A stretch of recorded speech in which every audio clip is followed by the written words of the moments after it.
Hello नमस्कार, मैं हूं दीपक और आप देख रहे हैं डीएसके टॉक्स। आइए बात करते हैं बिग बॉस 18 के कल रात के एपिसोड की। कहने के लिए एपिसोड नया था, एपिसोड का नंबर नया था, एपिसोड में कंटेस्टेंट ने कपड़े नए पहने थे, बट बातें हरकतें सब वही की वही हुई हैं जो पिछले 8 वीक से चलती चली आ रही हैं। इनफैक्ट अगर आप ज़्यादा पीछे न जाएं, सिर्फ पिछले वीकेंड का वार पर जाएं, तो सलमान खान ने एक आईना दिखाने की कोशिश करी थी शिल्पा शिरोडकर को और करणवीर मेहरा को।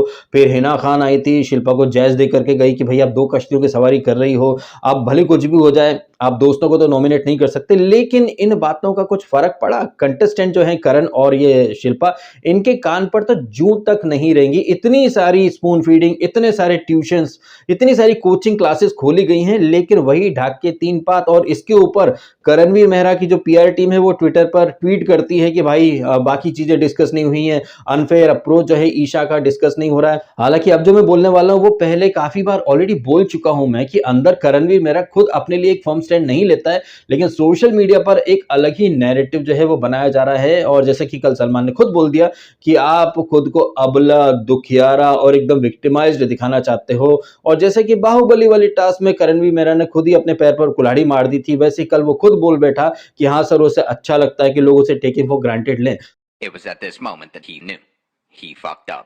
तो जब आपको पसंद है कि लोग आपको टेकिंग फॉर ग्रांटेड लें, तो सोशल मीडिया पर कोई आपको सपोर्ट क्यों करे? क्यों आपके लिए फिर आप ट्वीट करवाते हो कि भाई बाकी चीजें डिस्कस नहीं हुई है, हमेशा टारगेट किया जाता है? आप तो खुद टारगेट होना चाहते हो ना। और करणवीर मेहरा का ये जो पैटर्न है, मतलब अंदर वो अपने लिए स्टैंड नहीं लेता है, बाहर सोशल मीडिया पर उसे बहुत विक्टिमाइज दिखाया जाता है। भाई यही पैटर्न जो है उसकी जो बाहर जो शीशी पार्टनर है, बॉडम महिला, उसका भी हूबहू यही पैटर्न था। अंदर खुद को दुखियारी, अबला, एकदम सताई हुई महिला के तौर पर दिखाना। अब जिस तरह से कल खुद करणवीर मेहरा ने नेशनल टीवी पर कबूल कर लिया कि उसे पसंद है लोग उसे टेकिंग फॉर ग्रांटेड लें, दैट मीन्स व्हाट? आप सिंपैथी लेना चाहते हो और ये सिंपैथी लो, आगे बढ़ो। यही पैटर्न बॉडम महिला का भी था। एनीवे, इस एपिसोड की शुरुआत पर आते हैं तो हम क्या देखते हैं कि भाई सलमान खान पॉडकास्ट खेलने की शुरुआत करते हैं और बुलाते किसको है सबसे पहले एज अ गेस्ट?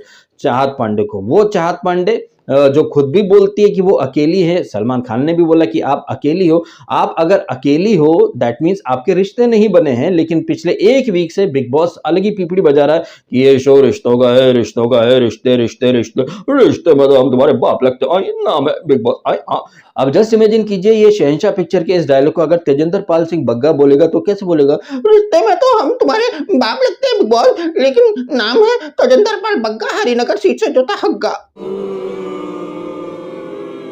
खैर, सलमान खान बुलाते हैं अपने पॉडकास्ट वाले सेशन में चाहत पांडे को, जो कि अकेली है। बट ये अकेली चाहत पांडे जो है वो बाकी घर वालों के जो इक्वेशन है, रिश्ते समीकरण है, उनके ऊपर टिप्पणी करती है। बट ये सारी बातें उस शो में हो रही हैं जिसमें अभी 2 दिन पहले ही अदिति मिस्त्री का एलिमिनेशन हुआ। तब बिग बॉस ने भर भर के जज दिया था कि चूंकि आपका कोई रिश्ता नहीं बना है और बिग बॉस के घर में और बाहर की जिंदगी में रिश्ते बहुत मायने रखते हैं, अगर आपका कोई रिश्ता नहीं है तो आपके साथ खिलवाड़ हो सकता है। तो एक ऐसा शो जिसमें मेकर्स खुद क्लेम करते हैं कि भाई ये रिश्तों का शो है, आपके अगर रिश्ते नहीं है तो आप गेम में आगे नहीं बढ़ सकते। तो भाई एक ऐसी लड़की जिसका कोई रिश्ता नहीं है, उसको आप शो में अब तक क्यों रखे हुए हो? आप निकाल करके बाहर फेंको उसको। तो यहीं पर पता चल जाता है कि बिग बॉस की बातें इज इक्वल टू गधे की लातें। वो लड़की जिसका कोई रिश्ता नहीं है उसे पॉडकास्ट सेशन में बुलाया जा रहा है। खैर, ये जो पॉडकास्ट सेशन विद चाहत पांडे रखा था सलमान खान ने, ये पॉडकास्ट सेशन कुछ और नहीं, पब्लिक को चूतिया बनाने का एक सेशन था। पूरे वीक बोलते रहे कि रिश्ते रिश्ते रिश्ते, बुलाया किसको जिसका कोई रिश्ता नहीं है। खैर, ये जो पॉडकास्ट वाला सेशन है ये खत्म हो, उसके बाद हम क्या देखते हैं? अब चूंकि भाई तांडव वाली थीम है ना, तो ट्रिमर का तांडव आपको देखने को मिलता है। एक नल्ले से नू बड़े से ट्रिमर के ऊपर भी इतना यहाँ पर तांडव हुआ। और ये ट्रिमर था किसका? भाई पढ़े लिखे सेंसिबल इंसान अविनाश मिश्रा का। अगर अविनाश मिश्रा इतना पढ़ा लिखा है तो उसे इतनी सी नॉलेज तो होनी चाहिए ना कि भाई आपकी जो पर्सनल चीजें हैं वो आप अपने बैग में, अपने डब्बे में या फिर कहीं पर भी रखो, आप अपनी पर्सनल स्पेस के अंदर। बात तो सही है। लेकिन आप यानी कि अविनाश मिश्रा दूसरों को गवार बोलते हो, बट आप में अगर इतनी भी अकल नहीं कि आप अपना पर्सनल सामान जो कि आपका बेसिक हाइजीन का कहीं ना कहीं हिस्सा है, उसे आप अगर पब्लिक प्रॉपर्टी बना दोगे तो फिर कोई भी उसको यूज कर लेगा। और यहाँ पर यूज किसने करा था? करणवीर मेहरा ने। और करणवीर मेहरा की भी यहाँ पर गलती है। जो चीज आपकी है नहीं भाई, उसे आपको इस्तेमाल नहीं करना चाहिए। लेकिन चूंकि करणवीर मेहरा ने खुद कहा है कि भाई वो महानता की मूर्त बनना चाहते हैं, वो बिल्कुल अपने पराये में भेदभाव नहीं करते। उनकी पीठ में ये जो कटप्पा है शिल्पा शिरोडकर, ये कितने भी खंजर भोंक दे, इन्हें फर्क नहीं पड़ता। तो उसी तरह से ये ट्रिमर किसका था किसका नहीं, इससे करणवीर मेहरा को फर्क नहीं पड़ता कि उस ट्रिमर से कहां कहां के बाल उड़ाए होंगे, फर्क नहीं पड़ता करणवीर मेहरा को। उन्होंने तो ट्रिमर को अपना समझ करके अपने बाल उड़ा दिए। वैसे ये जो ट्रिमर का तांडव चल रहा था, इसमें जो ग्रांट रोड की जो गर्दुल्ली है ईडन रोज, इसे कूदने की जरूरत नहीं थी, लेकिन ये कूदती है, पहले हाथों से इशारा करती है कहां के बाल उड़ाए होंगे, फिर क्या बोलती है करण के खिलाफ कि ये मॉर्निंग में वर्कआउट करते टाइम ही बजता है। बताइए, ये एहसान फरामोश हरामखोर की औलाद, इसे 4 घंटे करण ने अपने शोल्डर पर बिठा करके रखा, ये करण के खिलाफ ही जहर उगलती फिरती है। फिर वो एक क्राउन ऑफ शेम करके जो था, मतलब इस तरह के जो लोग हैं ना, इनकी फितरत आप देखिए, भले ही यहाँ पर करण के थ्रू ही सही, लेकिन ये ईडन गार्डन की रोज जैसे लोगों की मेंटेलिटी, इनकी अपब्रिंगिंग, इनकी परवरिश, और ये कितने बड़े वाले मतलब एहसान फरामोश है, कैसे ये लोग आदमी को यूज एंड थ्रो करते हैं, कैसे भाई भाई बोल करके भाई को चारा बना डालते हैं ये लोग, इनकी असली मेंटेलिटी, पर्सनैलिटी, अपब्रिंगिंग सब आपको देखने को मिली है कल। वैसे morally, technically, ethically, Kathakali, Bruce Lee, Jaitley जितनी भी ली हैं, उनके अकॉर्डिंग देखा जाए तो ये जो ट्रिमर का मुद्दा था, ये इतना कोई बड़ा मुद्दा बनना मतलब डिजर्व नहीं करता था। बट यही तो बिग बॉस, यहाँ छोटी छोटी बात के ऊपर मुद्दे बनाए जाते हैं। अब अगर मैं आपसे एक आउट ऑफ सिलेबस वाली एक बात कहूँ, स्पेशली उन लोगों से जो कभी हॉस्टल्स में रहे, तो वो लोग जो कि पीजी में रहे हों या फिर हॉस्टल्स वगैरह में रहे हों, वो आसानी से इन चीजों से रिलेट कर सकते हैं, क्योंकि दोस्ती यारी में ये चीजें चलती हैं। बट क्या है कि करण और अविनाश तो दोस्त है नहीं, और चूंकि हाइजीन का मुद्दा बना दिया गया है, तो भाई आप जब जाते हैं नाई की दुकान में, बार्बर शॉप में, तो वो जो ट्रिमर होता है वो 1760 लोगों के मुंह को और कुछ लोगों के बगल को टच करके भी आता है। तो ये ट्रिमर जैसी जो चीजें हैं भाई, ये इतना मतलब इसका कोई मुद्दा बनना नहीं था, लेकिन तांडव वाली थीम में तो तिल का ताड़ बनाया जाता है। और उसके बाद जब कशिश का कुछ जो था, जो उसने इसके अविनाश के पैंट में कुछ घुसेड़ दिया था, तो उस चीज को जब ये करण हाईलाइट करता है कि अगर हाइजीन की बात है तो फिर तब वो चीज भी आनी चाहिए, तो ये अविनाश, सारा सब खड़े हो जाते, ओ माय गॉड। और खास तौर पर वो गर्दुल्ली ईशा, ओ माय गॉड, ये 1 डेढ़ वीक पुरानी बात, ओ माय गॉड। अबे 1 डेढ़ वीक पुरानी बात इसी शो की बात है ना, ऐसा तो है नहीं कि कोई बाहर की बात यहाँ पर ड्रैग की गई हो। तमाम बातों का निचोड़ ये है कि ये लोग जो कि करणवीर मेहरा को घेर रहे थे, जब करणवीर मेहरा इन्हें घेरने की शुरुआत करता है, तो ओ माय गॉड, ये तो बिलो द बेल्ट हो गया, ये पिछले वीक की बात हो गई। तो करण को और वहां पर फर्म स्टैंड लेकर के बोलना था, अरे पिछले वीक की बात हो, 10 वीक पुरानी बात है, तो इसी शो की बात ना। लेकिन नहीं, यही तो करणवीर मेहरा जो कि चीजों को लेट गो कर देता है। हालांकि बाद में वो अपने आप से बात करते हुए बोलता है कि लोग बोलते हैं कि भाई अब बोलते नहीं हो, अब जब बोलने लगा हूं तो भी दिक्कत है, करूं तो दिक्कत, ना करूं तो दिक्कत। But moral of the story ये है कि करणवीर मेहरा को मौके अच्छे मिलते हैं सामने वालों को क्लीन बोल्ड करने के, लेकिन वो लेट गो कर देता है। और उसकी इस लेट गो करने की आदत को सलमान खान फिर से हाईलाइट करते हैं। भाई कितनी बार हाईलाइट करोगे आप, बार बार हाईलाइट कर रहे हो, अगले के कान पर जूं तक नहीं रेंग रही है। क्यों नहीं रेंग रही है? क्योंकि वो डे 1 से प्लान करके आया है कि उसे खुद को एक दुखियारा इंसान ही दिखाना है। क्योंकि जिस तरह से वीक दर वीक उसको बार बार ट्यूशन मिल रहे हैं, मेकर चाहते हैं कि भाई आप फ्रंट फुट पर आओ, अपने लिए स्टैंड हो, बट आप घूम फिर करके वहीं पहुंच जाते हो। दैट मीन्स क्या कि आप पहले से प्लान करके आए हो। और पता नहीं क्यों मुझे तो अब ऐसा लगने लगा है कि चाहे वो विवेन डिसाना हो, चाहे वो अविनाश हो, चाहे वो ईशा हो, चाहे वो रजत हो, और शिल्पा शिरोडकर खास तौर पर, अब तो श्रुतिका भी, ये सारे लोग जिस तरह से मतलब करण के अगेंस्ट हो जाते हैं और उसको कहीं ना कहीं एकदम कॉर्नर करने की कोशिश करते हैं, उससे समीकरण क्या बन रहे हैं? सारे घर वाले वर्सेस करण।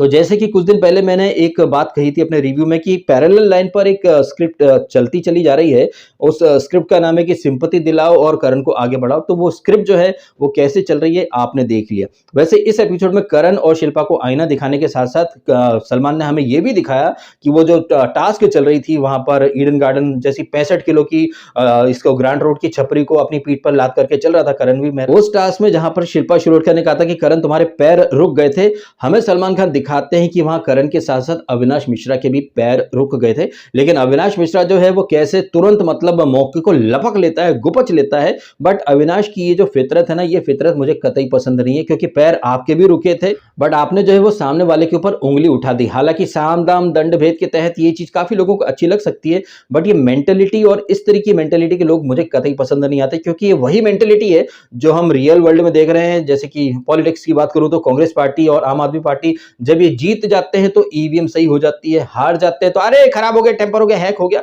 उसी तरह से आपने देखा अविनाश के खुद के पैर रुक गए थे, लेकिन वो अपने पैर पर देखने के बजाय अरे करण के पैर रुक गए, पैर रुक गए, पैर रुक गए। और शिल्पा शिरोडकर है वो तो मौके की ताक में थी कि कैसे भी करके मतलब ईडन गार्डन की रोज और करण को रेस से बाहर करो। और ईशा जो है, चूंकि उनकी 20 साल की एक लड़की है ईशा की हम उम्र, इसलिए वो ईशा के प्रति सॉफ्ट कॉर्नर लेकर के चलती है। और जिस खूबसूरती से सलमान खान ने ये पूरी इक्वेशन हम सबके सामने रखी है कि भैया ईशा जो है वो शिल्पा की लड़की की हम उम्र है, ईशा की प्रायोरिटी पर अविनाश है, अविनाश से शिल्पा का फ्लर्ट वाला एक रिलेशन है, और अविनाश जो है उसकी प्रायोरिटी विवियन है जो कि इसका शिल्पा शिरोडकर का एकदम खासम खास है। तो शिल्पा शिरोडकर के रिश्तों की क्या क्रोनोलॉजी है, क्या क्रोनोलॉजी नहीं है, इसे काफी खूबसूरती से रखा है सलमान खान ने सबके सामने। अच्छा, इन सारी बातों के दौरान आपने देखी होगी शिल्पा शिरोडकर की बॉडी लैंग्वेज, कहीं से कहीं तक वो ऐसा लगता है कि नहीं वो थोड़ी अपोलोजेटिक हो रही हैं या फिर उन्हें बुरा लग रहा है, शर्मिंदगी का एक भाव, ऐसा कुछ भी नहीं आता है। उनकी बॉडी लैंग्वेज से ऐसा प्रतीत होता है कि भाई उन्होंने जो किया है सही किया है। क्या पता भाई बाहर से बताया गया हो, क्या पता करण को भी बताया गया हो कि भैया कुछ भी हो जाए तो विक्टिमाइज्ड इंसान की एक्टिंग करना। और जिस तरह से कल सलमान खान ने पर्सनल टिप्पणी करी है कि अगर आप इतने ही अच्छे होते तो आपको दो बार छोड़ती नहीं, और ये लाइन तो मैं भी बोल चुका हूं करण के बारे में, तो मैं किस मुंह से सलमान खान को गलत बोल दूं, क्योंकि सलमान खान भी पर्सनल गए हैं, मैं भी पर्सनल गया था। और क्यों गए पर्सनल? बिकॉज इसने केवी ने खुद कहा था ना कि मैं रिश्तों को संभाल करके चलता हूं, मैं महिलाओं के प्रति सम्मान का भाव लेकर के चलता हूं। मैंने भी तब यही कहा था कि भाई अगर इतना सम्मान है महिलाओं के प्रति तो आपकी दो जो महिलाएं थी वो आपको छोड़ करके नहीं जाती। तो कहने का मतलब है कि थाली में परोस करके मौके या मुद्दे तो इसने केवी ने खुद दिए हैं, तो फिर सामने वाला क्यों नहीं इन मुद्दों का रायता बनाए और फिर बिखरा दे इधर उधर। और ये तो आप बाहुबली वाली टास्क से ही कर रहे हो। इनफैक्ट अगर आप अभी भी देखें तो करण ना मतलब वो केजरी मॉडल में चलता है, ऑड डेज में अच्छा जाता है, इवन डेज में एकदम लपट झंडिस की तरह बिहेव करता है। इस वीक आप देखें काफी अच्छे उसने टास्क करे, काफी अच्छे उसके काउंटर थे, बट वीकेंड आते आते पता नहीं इसको क्या हो जाता है, जिस डाल पर बैठता है उसी को काटने की वो मुहिम में जुट जाता है। और इन सारी बातों के ऊपर जिस तरह से मतलब वो हावले वावले बौखलाए अंदाज में जवाब देता है, बाकी घर वाले इसके वर्ड पकड़ लेते हैं लेकिन ये किसी के वर्ड नहीं पकड़ पाता। जिस तरह से अविनाश ने कहा था सर ये पूरा ग्रुप करप्ट है, करप्ट है, तो क्या करण वहां तू नहीं बोल सकता था कि तुम्हारा भी करप्ट है क्या? तुम क्यों एक साथ होकर के चल रहे हो? तुम भी एक दूसरे के मतलब बचा बचा के छुपा छुपा करके चल रहे हो क्या? इधर ये करप्ट है तो तुम कौन से दूध के धुलो? तुम्हारा भी सबको दिखा, जैसे कि सलमान खान आज रात के एपिसोड में बोलने वाले हैं ईशा को कि तुम बहुत जिद पर अड़ गई थी, ऐसा वैसा। बट तमाम बातों का निचोड़ जो है वो एक ही निकल करके आता है, जैसे वो लोग वर्ड पकड़ लेते हैं, वो लोग मौके पर चौका मारते हैं, तुम कभी नहीं मार पाते हो। फिर तुम्हारे फैन बाहर सोशल मीडिया पर स्टॉप टारगेटिंग, स्टॉप डिमोटिवेटिंग। तो यार मतलब पिछले 2 दिन से करण बहुत अच्छा गया, लेकिन वीकेंड का वार आते से पता नहीं इसको क्या हो जाता। और तो और सलमान खान ने इसके जो सवेरे 3 अंडे खाता है उसको भी एक टॉन्ट मार दिया। पर्सनल बिलो द बेल्ट वाली बहुत टिप्पणियां करी हैं इसने सलमान खान ने करण के ऊपर, बट ये सारे मौके तो करण ने खुद ही दिए हैं। वहीं सलमान खान जो कि क्लेम करते हैं कि वो सब देख करके आते हैं, लेकिन कितनी सफाई से उन्होंने एक अलग ही फॉल्स नैरेटिव बना दिया कि श्रुतिका सही थी। वो जो अंजलिका मंजुलिका का सीन था वहां पर पूरी दुनिया ने देखा है ये श्रुतिका कैसे एक्टिंग कर रही थी, और बगु बगु बगु बगु बगु बगु बगु बगु बगु बगु बगु ये बग्गू बग्गू करके जो वो रो रही थी भाई, उसको थोड़ा सा सलमान ने मतलब चने के झाड़ पर क्या चढ़ाया भाई। आपने श्रुतिका के वर्ड सुने होंगे, चुम मैं चुम नहीं है, चुम मेरी दोस्ती में ईगो लेकर के नहीं चलती है। अगर तू नूबड़ी ईगो लेकर के नहीं चलती है तो शिल्पा और केवी से तूने पैचअप क्यों नहीं कर लिया? ये काउंटर में किसी ने मुंह पर फेंक के क्यों नहीं मारा इसके? श्रुतिका को ऑन द स्पॉट काउंटर करने के बजाय चुम अलग रो रही है, हम शो से चला जाएगा, हम शो से चला जाएगा, हमको इधर नहीं रहना। जब आप सही हो तो आपको रोने की कोई आवश्यकता नहीं है। और यहाँ पर हो सकता है कि चुम और करण के फैन काफी हद तक सलमान को क्रिटिसाइज करें, बट सलमान ने भी देख लिया भाई ये लोग खुद के लिए नहीं लड़ रहे हैं तो इनके वकील हम क्यों बने। हालांकि सलमान ने कल बोल दिया डंके की चोट पर कि हम आपके लिए आखिरी बार बोल रहे हैं करण, आगे से आप जानो, आपका काम जाने, आप महानता की मूरत, आप में तो होड़ मची पड़ी है। और इसी दौरान आप क्या देखते हैं कि वो ईडन गार्डन की रोज, इस ईडन गार्डन की रोज को मैंने ग्रांट रोड की सस्ती छपरी बोला था, और ये बार बार साबित कर रही है कि हाँ मैं क्यों उसे ग्रांट रोड की सस्ती छपरी बोल रहा हूं। इतनी नेक्स्ट लेवल की ये एहसान फरामोश है ये लुक्की, इसे 3-4 घंटे करण ने पीठ पर लादा और ये वो क्राउन ऑफ शेम करके जो था वो करण को देती है। बताइए इस नूबड़ी को करण ने वहां एलिमिनेशन वाले राउंड में बचाया, इसके फेवर में वोट दिया, 4 घंटे इसे लाद करके रखा, और यही पीठ में छुरा भौंकने वाली इसकी फितरत होगी ना भाई साहब। इसे यही सिखाया होगा इसके माँ बाप ने लोगों को, यूज एंड थ्रो करो। तो कैसे मतलब सरेआम ये करण को ही crown of shame of crown या क्राउन ऑफ शेम जो भी था वो देती है। चाहत पांडे भी करण को, और कशिश, मतलब ये 3 लड़कियां ऐसी हैं जिनके लिए कभी ना कभी करण ने स्टैंड लिया है, बट यही तीनों जो है नूबड़ियां करण की पीठ में छुरा भोंक रही है। इसी दौरान आपने देखा होगा कि विवेन डिसाना वो क्राउन ऑफ शेम चाहत को देता है और जो रीजन देता है विवेन कि चाहत को लगता है कि इस सीजन में वो गलत नहीं गई है, वो हमेशा सही है।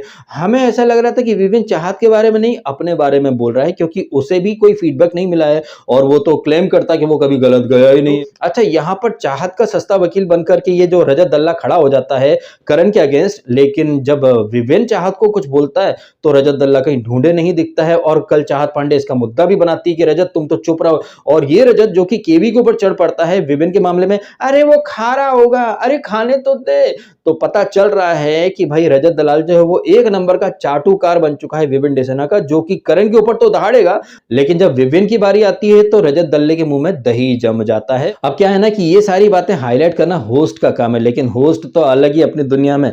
चलो अपोलिना, तुम्हारे शो का प्रमोशन कर देते हैं। वैसे तुम एस्ट्रोनॉट बनना चाहती हो, लेकिन क्या चूतियामेटिक सीरियल है तुम्हारा। एस्ट्रोनॉट बनना चाहती हो तो लैब में जाओ, किताबों में घुसो, लेकिन तुम तो वहां पर कार्डियो कर रही हो या फिर वो स्क्वाट्स वगैरह मार रही हो। आप देखिए सोच क्या है, मतलब ये सीरियल बनाने वालों की, मतलब कैसे ऑडियंस को ये चूतिया बनाते हैं। लड़की को बनना है एस्ट्रोनॉट, लेकिन जिम में मतलब तैयारी ऐसे करेगी जैसे ओलंपिक में बॉक्सर या रेसलर बन करके जाना हो। ऐसे नूबड़े सीरियल का प्रमोशन करना ज्यादा पसंद आता है सलमान खान को। वैसे सलमान खान वही है ना जो पिछले सीजन तक बोला करते थे ये फैमिली शो है, फैमिली भी देखती है, बच्चे बूढ़े जवान सब देखते हैं, बट उसी शो में सलमान खान डबल मीनिंग बातें करते हैं। पिछले वीक वो स्लो मोशन में रजत ने जब हॉर्न दबा दिए थे यामिनी के, वो बात हो, या फिर इस एपिसोड में सलमान खान क्या बोले कि ईशा टाइम गॉड बनी तो क्या पकड़ाया, जो पकड़ाना था वो नहीं पकड़ाया। मतलब डबल मीनिंग बातें सलमान खान कर रहे हैं। वो सलमान खान जो कि बड़ी फैमिली वैल्यू की बात करते हैं। और हमने प्रोमो देखा जिसमें कृष्णा अभिषेक आ रहा है, भिड़ो झाड़ लगाओ, भिड़ो झाड़ लगाओ, भिड़ो भिड़ो, बिग बॉस में गार्डन तो बहुत साल से था भिड़ो, लेकिन हरियाली 18वें सीजन में आई है। तो आप देख लीजिए ये सारी चीजें सलमान खान के सामने हो रही हैं। सलमान खान खुद इन चीजों का हिस्सा है, बट यही सलमान खान कभी आएंगे मीडिया सेशन में और अरे फैमिली वैल्यूज होनी चाहिए, वेब सीरीज में वल्गैरिटी होती है, ये फैमिली ऑडियंस दुनिया भर का। और यदि आप लोगों की याददाश्त जो है वो सही सलामत है तो आपको तो पता ही होगा किस तरह से वो जेड हेडेड और आकांक्षापुरी वाले सीन में सलमान ने फैमिली वैल्यू, फैमिली की वैल्यू की इंपॉर्टेंस के ऊपर निबंध पर निबंध लिख डाले थे। एनीवेज, तो ये वाला जो वीकेंड का वार था, इस वीकेंड का वार में सलमान खान ने वही परंपरा, प्रतिष्ठा और अनुशासन का पालन किया जो कि इस सीजन की शुरुआत से चल रहा है। बार बार लगातार करण और शिल्पा, करण और शिल्पा, करण और शिल्पा। शिल्पा तुम्हें धोखा दे रही है, तुम सुनना नहीं चाहते, समझना नहीं चाहते हो, अपने लिए स्टैंड कब लोगे। एक तरफ सलमान खान बोलते हैं कि भैया ये रिश्तों का शो है, करण को भी बोल देना चाहिए था ना, सर आप ही तो कहते हो रिश्तों का शो है, तो खुद भी हो जाए, मैं अपने रिश्ते जो है वो प्रायोरिटी पर लेकर के चल रहा हूं। सलमान खान अप्रिशिएट करते हैं दिग्विजय को, एटलीस्ट तुम्हारे मतलब एक जो माइंड में क्लैरिटी तो है कि तुम यहाँ ट्रॉफी के लिए आए हो। इन सारी बातों के अलावा सलमान खान ने श्रुतिका, जो कि कतई फेक थी, कतई नौटंकी कर रही थी, उसे क्लीन चिट दे दिया। अब ये क्लीन चिट दिया है या फिर जैसे सलमान ने बोला कि चलो मैंने काम कर दिया आग लगाने का। और इसी दौरान आपने भी देखा होगा जब सलमान खान की वापस से एंट्री हो जाती है, टीवी में देखता है कि वो आ चुके हैं, बट श्रुतिका तब भी लगी थी कि मैं चुप नहीं है, सलमान सर ने बोले ना मैं अपनी दोस्ती में ईगो लेकर के नहीं चलती। तो कैसे मतलब मुझे ऐसा लग रहा है कि ढील पतंग को और ढील दे दी है सलमान खान ने, और जिस तरह से पतंग को ढील दी है या फिर जो तिल्ली लगाई सलमान खान ने, उसका असर तो आपको दिखने ही लगा है। श्रुतिका ऑलरेडी गलत थी, अब वो और ज्यादा गलत जाने लग गई है और कहीं ना कहीं चुम और करण को ही टारगेट करेगी, जिससे कि करण को और ज्यादा सिंपैथी मिलेगी। हा। वैसे इन सारी बातों के बीच में ना विवेन डिसाना का एक डायलॉग मुझे बहुत अच्छा लगा, जब वो एक्सक्लूसिविटी की बात करता है कि देख जो मेरा है ना वो मेरा है, और चाहे कुछ भी हो जाए जो मेरा है वो हमेशा मेरा ही रहेगा, और जो मेरा नहीं है वो कभी मेरा नहीं होगा। इस तरह से वो बात करता है और इसकी जो कुकिंग स्किल्स है उन्हें अप्रिशिएट करते हैं सलमान खान। बताइए सलमान खान की प्रायोरिटी क्या थी? चाहत जो अकेली है उससे रिश्तों पर ज्ञान लेना। विवेन डिसाना कितना अच्छा कुक है, कितना अच्छा कुक नहीं है, उससे हमें क्या मतलब है। आप उसे लाफ्टर शेफ में भेजने वाले हो, ये तो पूरी दुनिया को पता है, क्योंकि बिग बॉस जितने भी लोग करते हैं उसके बाद उनका अगला रोजगार जो लाफ्टर शेफ या खतरों का खिलाड़ी ही होता है। गजब बेइज्जती है। इन फालतू बातों के बजाय क्या आपको नहीं लग रहा कि सलमान खान के पास अच्छा खासा मौका था ईडन गार्डन की जो रोज है सस्ती ग्रैंड रोड वाली, उसे उसकी औकात दिखाने का कि भाई तू किसी की सगी नहीं है, तेरे से हम इतनी बेसिक कर्टेसी की उम्मीद तो रखते ही थे कि जिस बंदे ने तुझे उठाया है मतलब 3-4 घंटे अपने शोल्डर पर, तू उसी को मतलब क्राउन ऑफ शेम दे रही है, मतलब तुम धिक्कार है तुम्हारे ऊपर। और अविनाश जो कि करण को बुड्ढा बुड्ढा बोलते हैं, हालांकि सलमान ने अप्रिशिएट करा कि भाई करण जो है वो 20 किलो एक्स्ट्रा लेकर के चल रहा था, और सलमान ने अपना भी एक एग्जाम्पल दिया किया कि वो जब बजरंगी भाईजान में मुन्नी को उठाकर चलते थे, बड़ा दिक्कत का सामना करना पड़ता था। इन बातों के साथ अगर वो इतना और बोल देते कि भाई जिस करण को तुम लोग बुड्ढा-बुड्ढा बोलते हो, वो तुम्हें बराबर टक्कर दे रहा था, तो भाई मजा आ जाता। बट जैसा कि आप जानते हैं सलमान उतना ही बोलते हैं जितना उन्हें बताया जाता है या फिर बोलने का उन्हें पैसा दिया जाता है। अब इन सारी बातों के बारे में जो भी हैं आपके ओपिनियंस, आपकी फीलिंग्स शेयर कीजिएगा कमेंट के माध्यम से। वीडियो अच्छा लगा है तो लाइक जरूर कीजिएगा। मिलते हैं आपसे अगले वीडियो में। आपने समय निकाला, वीडियो देखा, आपका बहुत बहुत धन्यवाद। Thank you so much.